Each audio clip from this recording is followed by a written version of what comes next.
Good evening. Tonight we're going to take a journey through the practice of innovation with a man who's created a state-of-the-art manufacturing facility, the only one of its kind, from a one-man shop to a business with worldwide distribution, 3 patents, 60 employees, 20,000 square feet of automation.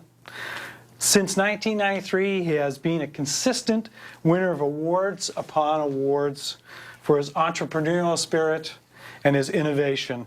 Ladies and gentlemen, please welcome Chris Griffiths, president of Griffiths Guitars International and the inventor of the revolutionary Garrison guitar.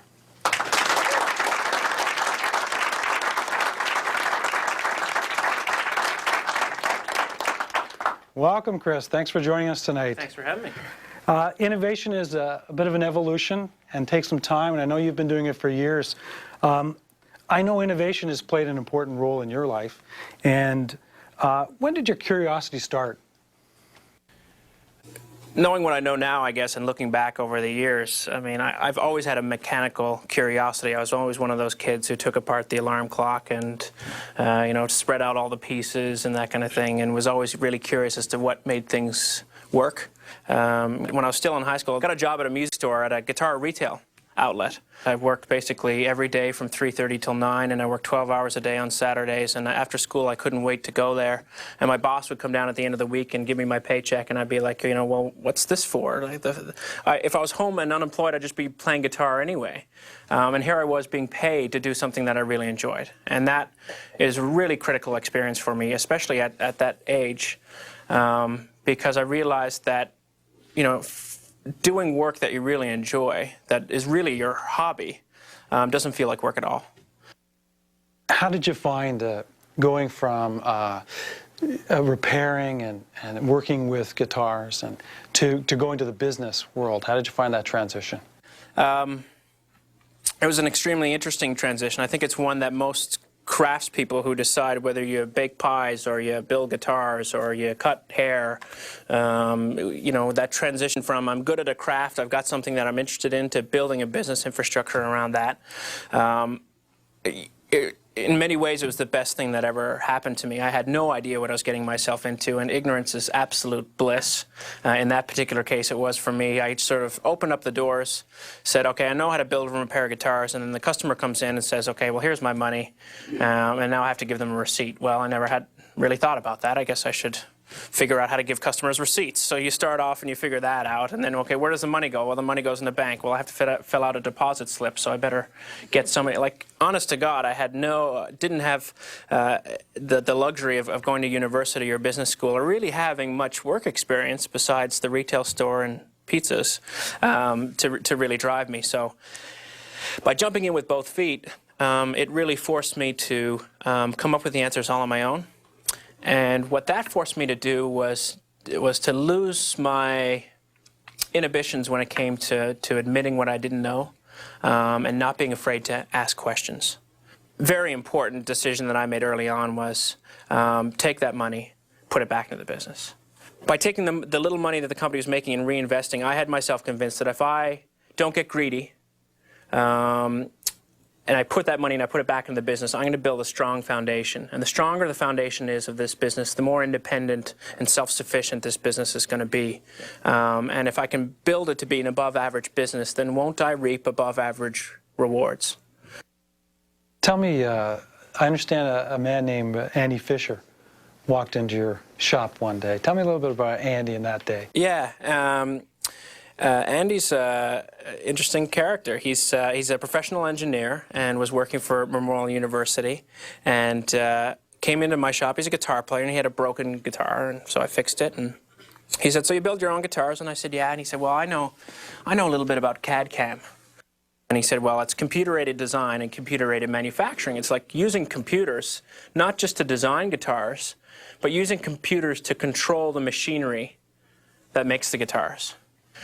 And I thought, well, that's great, man, but I'm building, 20 guitars a year, and it's, it's the mystique of making them handmade, and I've got my little chisel, and I got my little stack of sandpaper, and I'm going to do it. I was trained to do them one at a time, and this is how I'm going to do it. Luckily, he came back in, and this time I cornered him, and I said,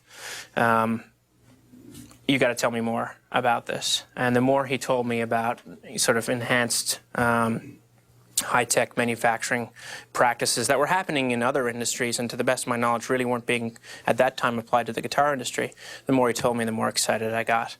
And he and I started talking about, you know, what does the current industry, guitar industry, do in manufacturing, and is there any room for improvement? Is it the same curiosity? Let me ask you this. Is it the same curiosity that you had when you took the guitar apart when you were young? Is that same? Is it the same drive? Absolutely. Yeah, how important do you think that is? For me, it was quite important. It's like I said at the very, very beginning. You know, I think it's instinctive. I didn't know what the result of asking him all these questions were going to be. I didn't have this grand scheme in mind. I didn't think that there was any short-term gain from it. It was just an honest curiosity. As you know what, I've got a real appetite for doing things better. In this day and age, if you got $800 to $1,000 of disposable income, you've worked pretty hard to get it. You deserve a certain type of quality, and I was just disappointed with the quality that was coming out at those price ranges. And I thought to myself, you know, if I was an end user and a customer, and I am, and I was going to spend $800, wouldn't I want a little bit more guitar than this? Don't I deserve that? And if we could get better quality into lower price points, isn't that good for the guitar industry overall?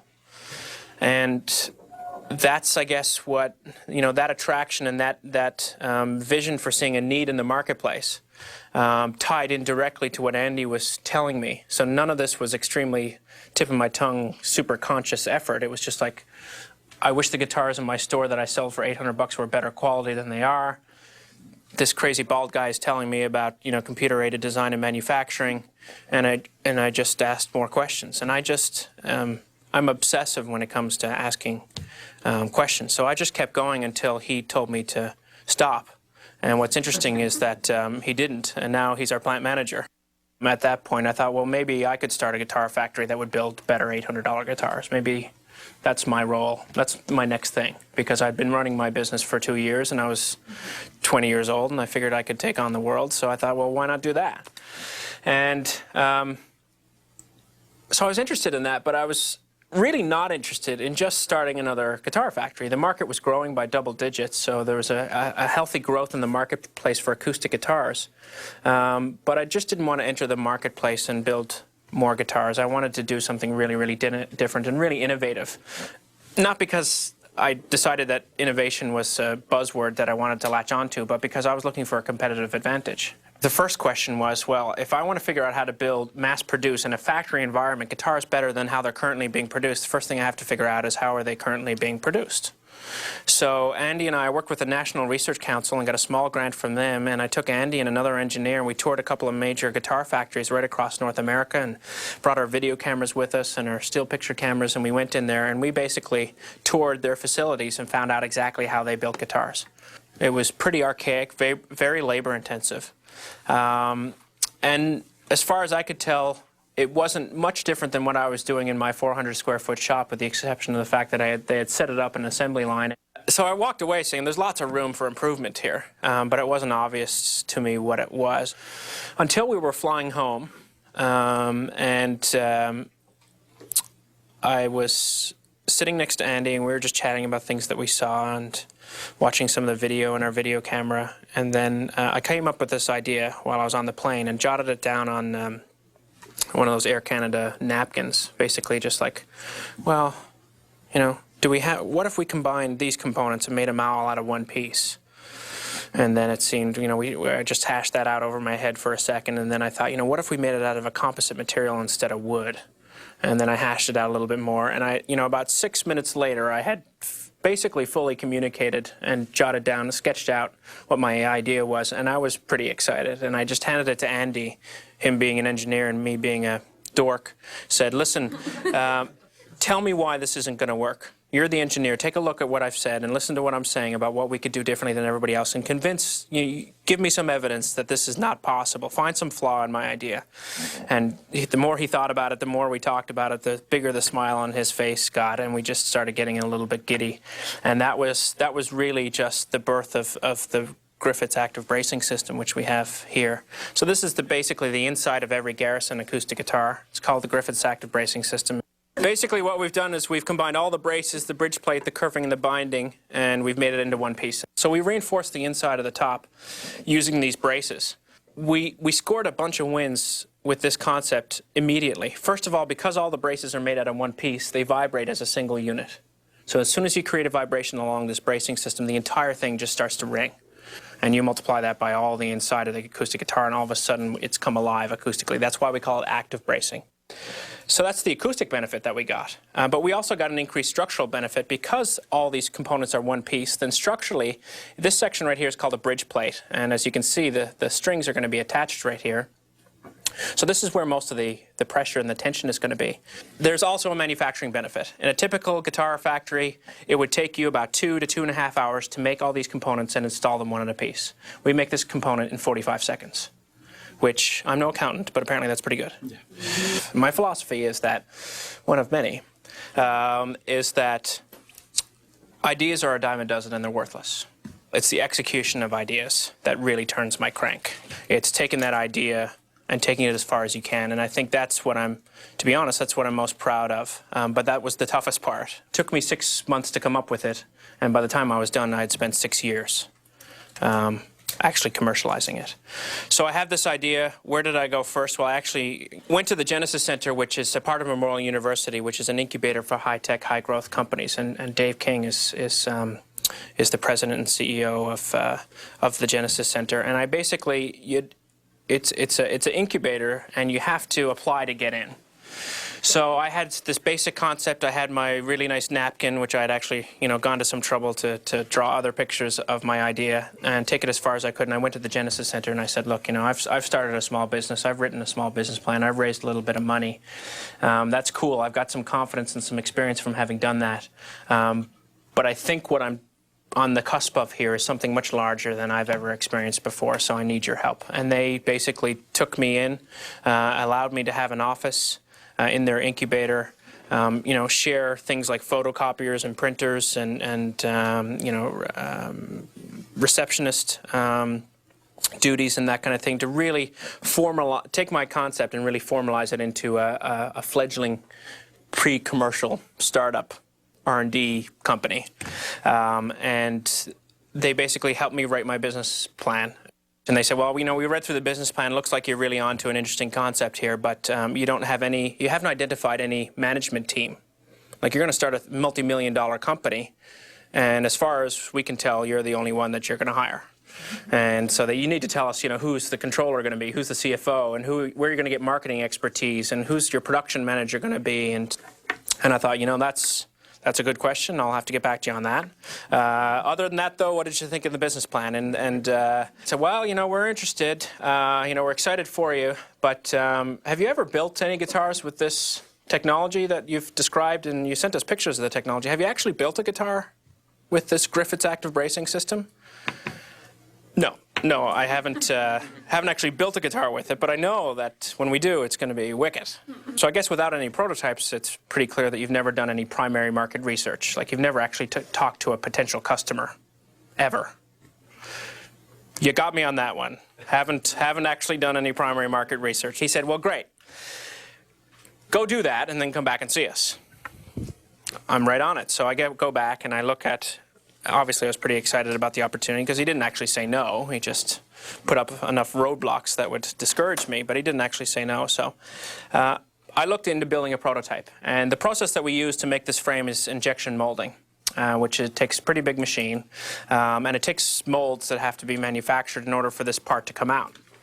So I called around and find a partner who's going to help me make this mold. And I give him the designs. I tell him because all I need is one set of parts. They said, well, that's great, but we need to build a mold first. You might not only need one part, but a mold is going to make 1 million parts, whether you need them or not, so we have to build the mold first. That's going to cost $150,000. Every time I got the research and development company to do something for me, the results were really encouraging. So my confidence was building. But I was just obsessed with this opportunity. I didn't have any other source of cash. I wanted to risk my own money, not somebody else's at that point. But it was so risky that, as tempting as it was to allow them to help me out, I knew that there was an extremely high rate of failure. really good chance that everything was going to crash, and I wanted the crash to come down on my shoulders. The molds were finally designed. That's as far as we got. We had the molds designed. I had patent lawyers who were patenting, or who were working on the patents.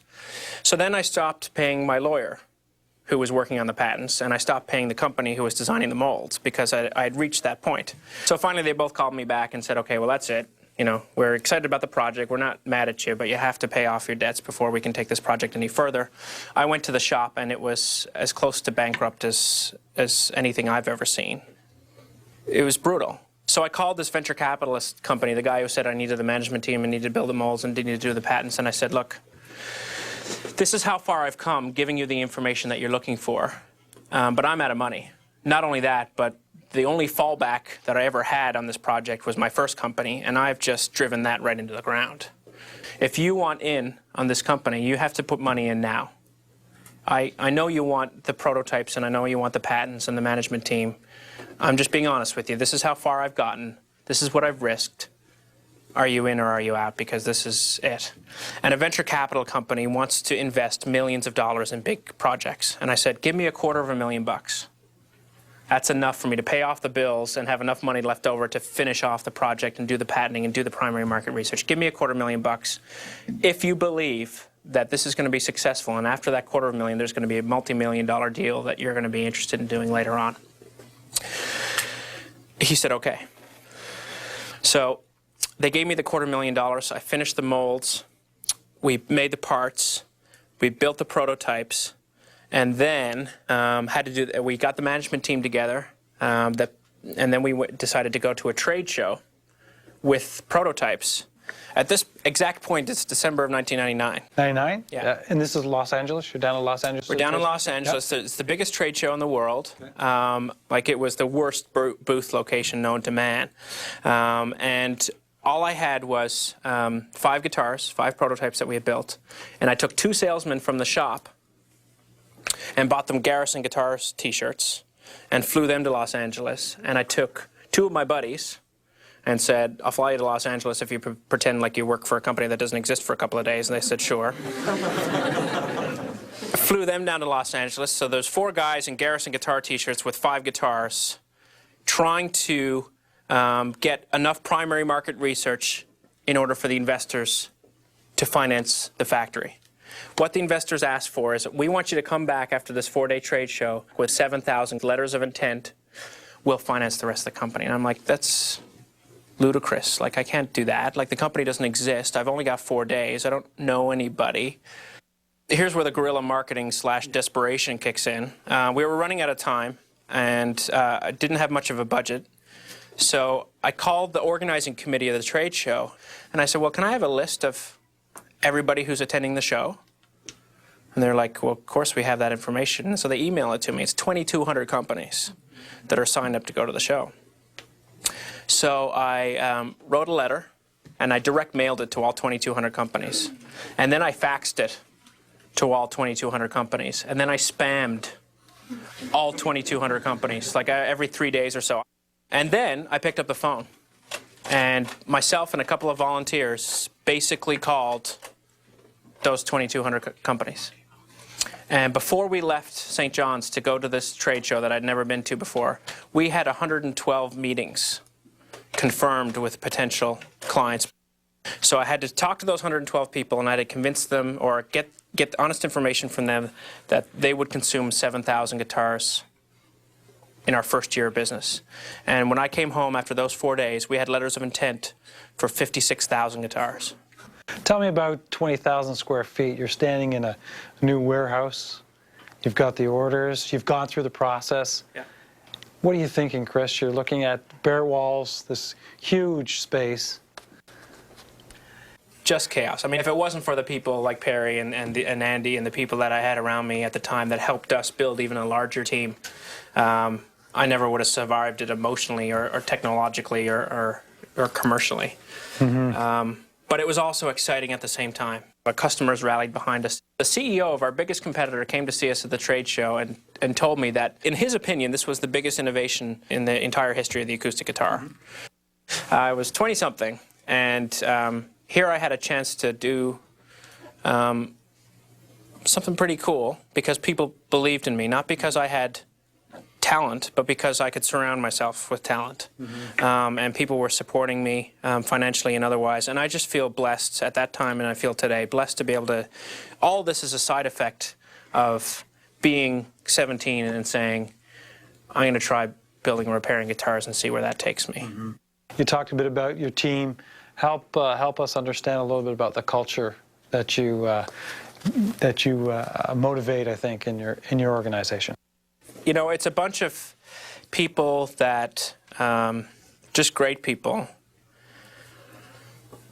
that tolerated the fact I didn't know what I was doing and I was making it up as I was going along, and had some really great ideas, and I gave them room to follow through on that. There's 65 entrepreneurs who work for Garrison Guitars, and I swear to you, they come into work every day and they treat their company as if it's their own.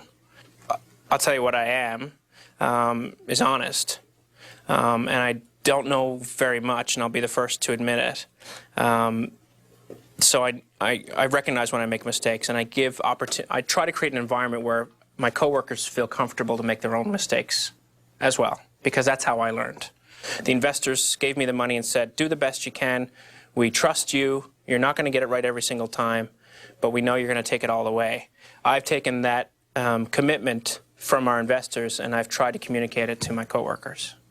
If you knew what you know now, what would you have done? If I knew in April of 1995 what it was I was going to go through to get to here today, there is not a hope in hell that I ever would have done it. By a long shot. I'm not mincing words here. But at any time during the past 7 or 8 years, if you had asked me how far I was away from hitting the jackpot, getting to my goal, whatever the goal happened to be, because it's a moving target, thankfully, I would have sworn to you that I was 2 or 3 months away from doing it. That's pretty motivating. If you're that close, why would you give up? What do you admire most in people? Number one on the list is honesty, faults and all. I also admire people who have strong communication skills, who can take the honesty and their thoughts and have the courage to speak it. And I love people who ask really good questions. Who is your hero? This is my dad. I started Griffiths Guitar Works on May the 1st of 1993, and on June the 6th, my dad, who was a very accomplished business person, suffered a pretty serious stroke and was paralyzed down one side. The courage that it took for him to rebound to the state that he has is pretty inspiring. And my final question, being here today, what advice would you give to our innovators and entrepreneurs of the future? You don't have to do anything on a particular path except, in my opinion, follow something that you truly love. It's a cliche for a reason. It's overused because it's true. And if I look back on all my experience, I had a business that didn't go bankrupt, but was failing miserably until I sold it and cut my losses. And I started that business. It was a commercial real estate company, and I started that business because I thought I could make money at it. And it failed. Not because I didn't have the business smarts, but because I was doing it for the wrong reasons. Because the attraction of the money that would have come with that being successful wasn't as strong as my passion for guitars, which was distracting me and following me. I've worked 119 and a half hours in a single week. I've worked 31 hours without sitting down. You don't do that because there's overtime involved. You do it because your hobby is your job, and you're passionate about it. So start with that. Ask lots of questions. And for me, what drove me over the past 7 years and kept me from quitting was because I was so excited about the vague, slim chance that I was going to get to make a living in the guitar industry. But because I had never run into a piece of evidence that proved to me that trying to start a guitar factory as a 20-something in Newfoundland and ship 12,000 guitars a year all over the world, because I never found a piece of evidence that proved to me that that wasn't possible, I just kept going. Because personally, I wouldn't have been satisfied if I had given up at any point prior to that. Chris, I can't thank you enough for sharing your time and your energy and your information. This is wonderful. Thank you very much. Thank you.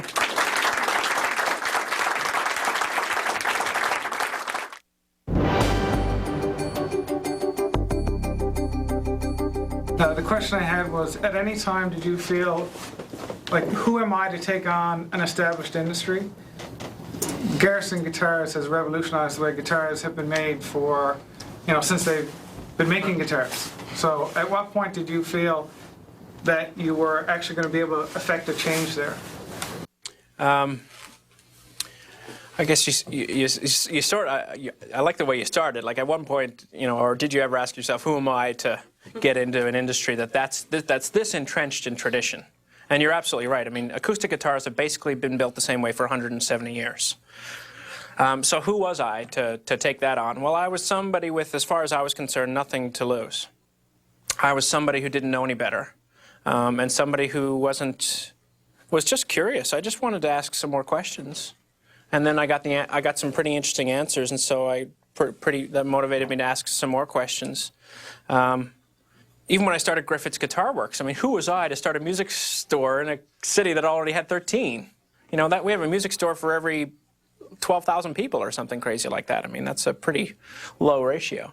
So who was I to take that on? Well, I don't know. I didn't feel like I was taking on the system. I didn't think that I had to put somebody out of business in order to get success. I still to this day don't believe that the sales at Martin Guitars, which have been in business for 170 years, have gone down since Garrison was born. I don't believe that's how I'm building my business. I don't even pay attention to that.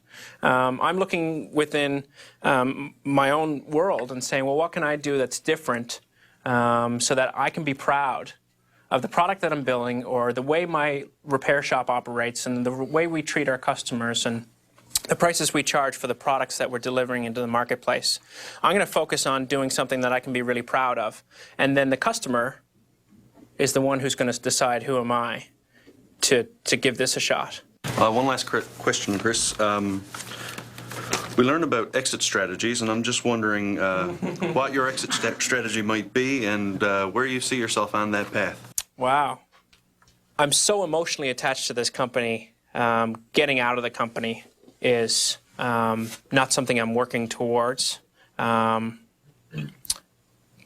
I have to be completely objective and fair, I have to understand that might be an option that interests me 5 years from now, because 5 years from now I might see Garrison Guitars growing and that kind of thing, but it might not be as challenging as it is today. And to be honest with you, if Garrison Guitars isn't on the cusp of something huge, but is steadily growing and making a profit, personally that's not all that interesting to me. I can do that anywhere. I want a challenge that's continuously overwhelming me. And if Garrison isn't it 5 years from now, then maybe I'll cash out and I'll buy into some other startup and become partners with somebody, or buy a technology and start something new again, and just begin the whole ride over again. I mean, that's sort of what I did with Griffiths Guitar Works. In that case, I didn't sell the company. But I started this because I was looking for a much bigger challenge, because I had an appetite for that. Right now, this is plenty of a challenge, this particular moment. But I hope that I get the company organized so well and running so well on its own that I will be hungry for something else after that. And I anticipate that somehow or another, those investors, at the very least, are going to want out in the next 5 to 7 years. And we're going to be a completely different company 5 years from now than we are today. We've only existed from an operations point of view, we've only been shipping guitars for 18 months. So it'll be exciting what it looks like then. That's a great question.